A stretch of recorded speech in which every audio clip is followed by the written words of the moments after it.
Граѓанското здружение Одва иницијатива добива засилување во битката против загадувањето. Во отсуство на конкретни активности на надлежните се мобилизираат дел од пратениците. Гордана Силјановска Давкова, Димитар Апасиев, Тимчо Муцунски, Марија Костадинова, Панчо Минов се само дел од народните избраници кои се приклучуваат на активностите на невладиниот сектор во битката за чист воздух, или вкупно 39 од 120 народни избраници. Од Одва алармираат дека проблемот со загадувањето е заглавен во правни лавиринти, а ингеренциите се испреплетени меѓу владата, надлежното министерство, инспекторатите и локалните власти. Често пати тоа е најчестиот изговор за непреземање активности за соодветно решение. Нагласуваат дека оваа борба е надпартиска. Тажно е, велат, да се дозволи секоја педа од нашата земја да е потоната во различни типови загадување.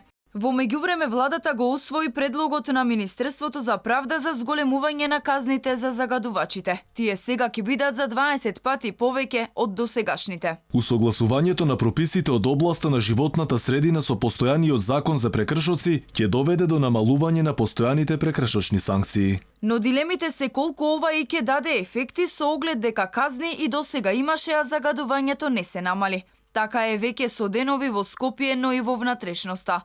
Мерните станици покажуваат алармантни бројки, граѓаните се гушат и бараат конкретни мерки.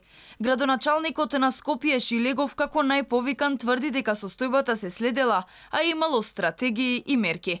Но проблемот е што дел од нив се само на хартија или се половично спроведени. Депониите не се целосно расчистени, топловодната мрежа се уште е во рацете на БЕК, иако уште одамна падна одлука ингеренциите за ова да бидат на градот. Нема ништо ниту од најавениот трамвај кој овој градоначалник на Скопје го ветуваше, а во последната година од неговиот мандат тој не е ниту со завршен проект. Во очекување на трамвајот сепак се набавија 33 еколошки автобуси.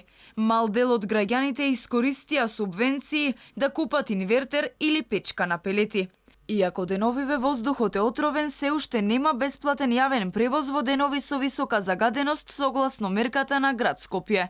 Од тука и дилемите од каде се милионските загуби на ЈСП, кој од владата добива дури 2 милиони евра за покривање на финансиската дупка.